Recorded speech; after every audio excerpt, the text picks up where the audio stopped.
Sheets should be back hopefully by lock. We don't know yet for sure, but hopefully he can make it. And I'll go through my thoughts now and go through each game, and then we will have Sheets later to go through what he thinks, hopefully. Anyway, I'm going to ask you guys to please hit the like and subscribe and all that stuff. I also want to remind everybody, for a very limited time only, we have some free trials going on for the Ultimate package from SaberSim. If you haven't had a chance yet to check that out, I suggest you do it. I want to remind everybody that we have all the SaberSim stuff. We've got all of Sheets' projections, all of Goldie's projections, all of my content, Rody's, Brandon Cruz, Chan's for League of Legends, esports type of stuff. So we've got a lot of offerings, and we're basically charging a similar price to SaberSim. So we'd hope that you guys could come and join us if you get the chance. With that said, I'm going to jump into game by game for today and go through sort of what I like, and we'll figure it out from there. So, all right, let's start off with Minnesota at New York. I'm looking over at the weather and stuff at the same time while I'm looking at these games, just FYI, because I do want to peek, and I think it's relevant in some of these situations. This is one where you have wind blowing in like 8 miles an hour for what it's worth. I love Gil here. As of right now, I'm going to put the tag on him. He is definitely one of the guys I'm strongly considering tonight. I don't mind Bailey Ober as a contrarian play. I don't think anybody's really going to go there. You could see the K expectancy over here from SaberSim with Gil, right? I can't imagine anybody's going to be much higher than that. Maybe Imanaga will be right around there. But Bailey Ober, that feels a little bit low. And as good as these Yankees are, they at least have some chance that there are some strikeouts in that lineup, and it's in Minnesota and the wind's blowing in. So if you took a shot, I wouldn't mind it, but probably not the right slate. I do think Gil is a high priority. Never going to argue with the Yankees stack. You'd see what I did. I took Goldie's projections. Goldie's show up at the far right, and you can just drag them over to the front because this is Goldie's ownership after the first runs this morning. You can see a very low-owned Yankee stack should certainly be on the board, but is not something that we are going to prioritize at this moment. Same thing. Well, not same thing. I can't get to anything from Minnesota. They're cheap, but it just doesn't make sense on this type of slate to get there. Jumping over to Baltimore and Toronto. We've got Burns, and I don't even know for sure if we know who's pitching for Toronto yet. I'm trying to look at the updated thing. I guess you've got Richards and Francis probably, but I don't really know what to do with that. So either way, not going to consider them as pitchers. Don't love stacking against bullpens. I do think Corbin Burns is obviously always in play. I have him a little bit behind Gil today for what it's worth, but I'm totally open to the idea of maybe getting to some Burns. You have some good pitching today. Baltimore feels like a great spot, even though, again, I don't love stacking against bullpens, but this is a bullpen they're trying to piece together like innings, and I don't know. I feel you still have a near 5 total for Baltimore today. I think this is a good spot we can attack Baltimore. I'm always looking for excuses to play Baltimore. Elite level offense, and certainly don't mind the idea of getting to them today. As of right now, I do think that they are one of the better, lower owned stacks, I would say. I think their pricing being so high is going to, keep them lower owned. So I'm totally good with the Baltimore stack as of right now. They are between the first 2 games, they're the one I like the best in those games, not getting any Toronto. Fried and Cutter Crawford.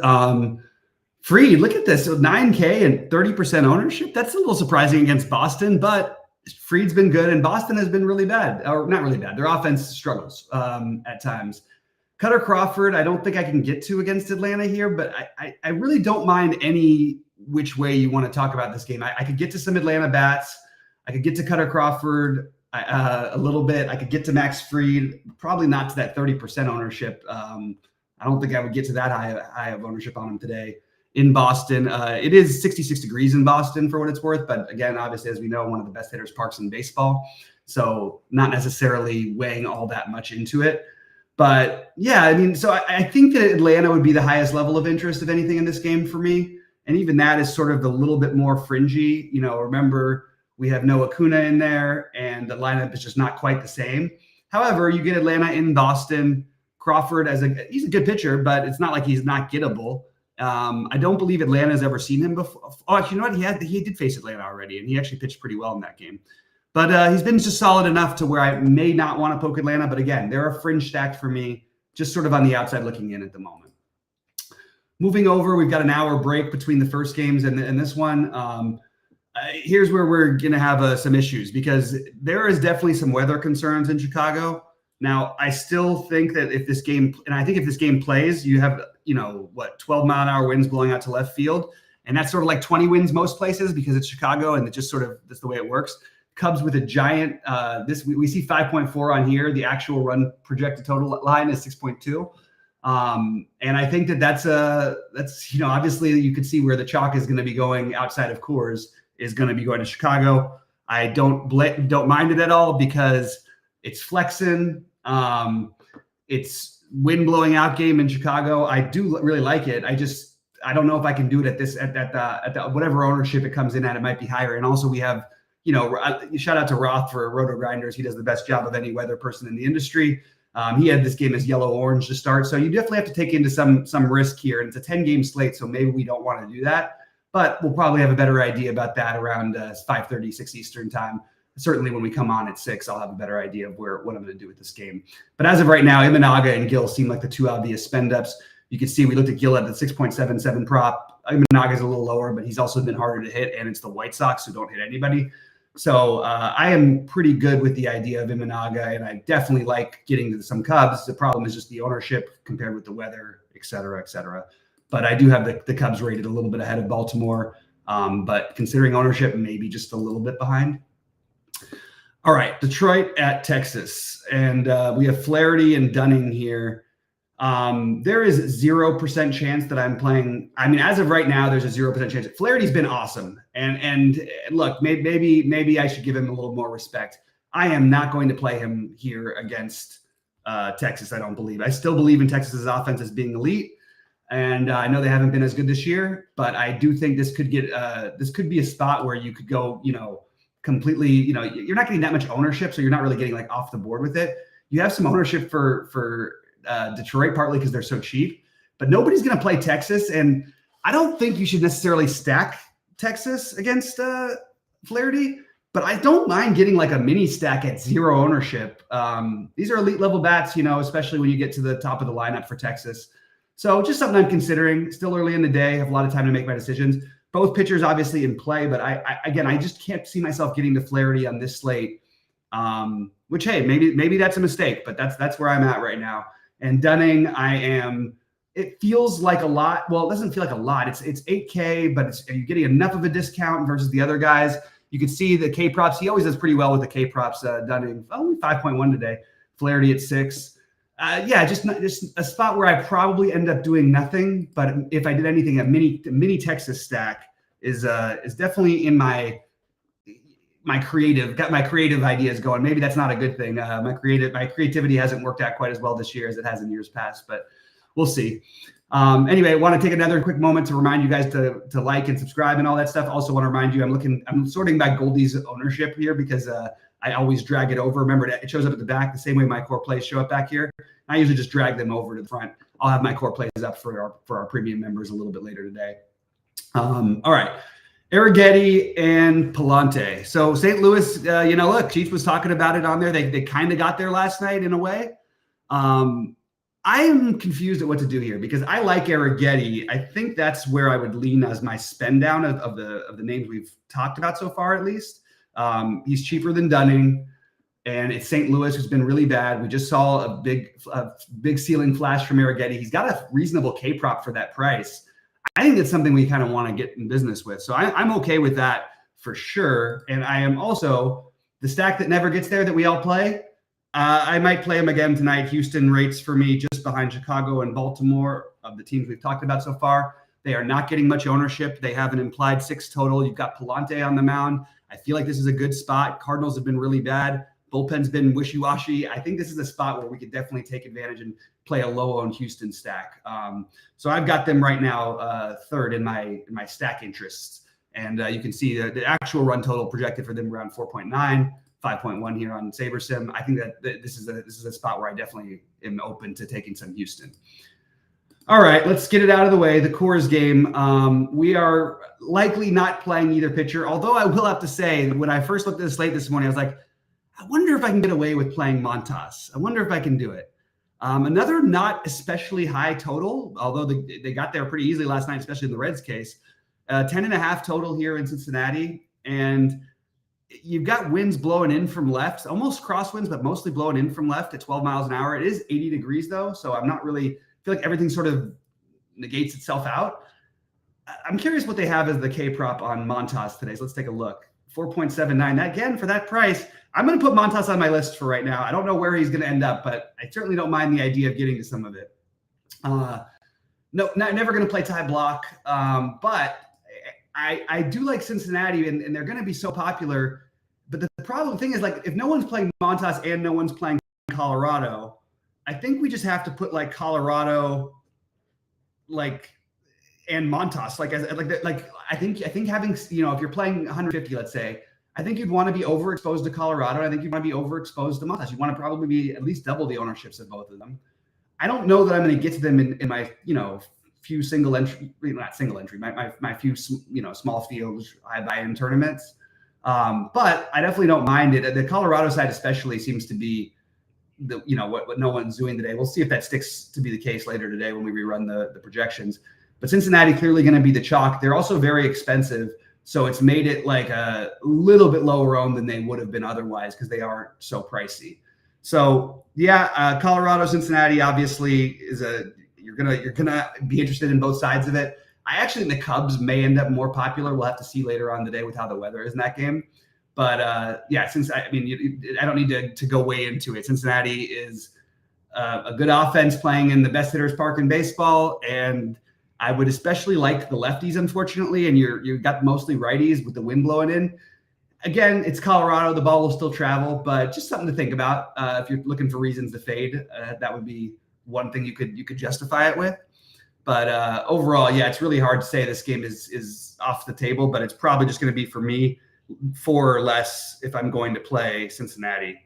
Colorado, I don't mind a full stack because I don't think they're going to end up. I don't think anybody ends up double-digit owned from Colorado. Maybe one guy, maybe 1 or 2 bets, depending on how the lineup comes out.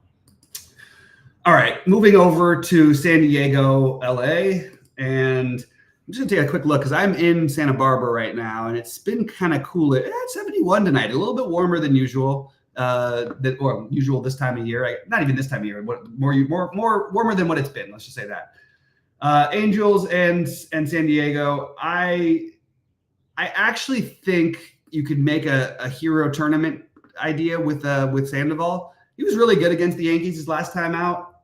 I don't mind the idea. It's not probably something I'm going to do, but I do have him just below Arrighetti and honestly, and probably a little bit below Montas. But I think you could definitely get away with it. There is a path for it. I'm gonna have to check out a little bit more of San Diego's numbers versus lefties this year. Historically, they've been very good against lefties. Just want to see where they're at this season. Only a 4.6 implied total. Then you've got Missouri on the other side. I don't think that I can do anything here with that. I also am not getting to the bats, and it's weird because the Angels have actually sneakily have the 5th most home runs in baseball. You see ownership on Tatis, always good against lefties. I understand it. I have this game as probably a pass for me, but certainly one I'm willing to look at again later today to see if I want to do anything. You have some cheap bats in San Diego. You've got, again, a sneaky power offense in the Angels who they don't hit much, but when they do, they hit home runs, which is obviously something we like in DFS. So yeah, it's just sort of keeping this one on the radar for now. Not sure what I'm going to end up doing with it. All right, Seattle, Oakland, we've got Kirby and Mitch Spence. Mitch Spence is 6,500 now. Okay, I'm just taking a quick look at this. Let me just see a quick thing because if they let Spence go a little deeper, I think you could throw him into your mix of cheap guys to consider. We know Seattle strikes out more than anybody in baseball against righties. They also sneakily have a 4.8 strikeout line in a 6,500. So I'm throwing him into the mix as if I decide to want to spend down and do the weird silly thing, that would be what I do. All right. So anyway, but Kirby, obviously a very, very strong play, 8,800, only a 5.5K prop, but it is Oakland. They faced him a number of times over the past couple of years, obviously in the same division. And Kirby's really good. He's a really, really good pitcher. He's cheap enough to where I think I want to put him as another one of my semi-priorities, one of my top 5 at least. So I do have Kirby as a strong play. And this game is in Oakland, but it's 80 degrees in Oakland today.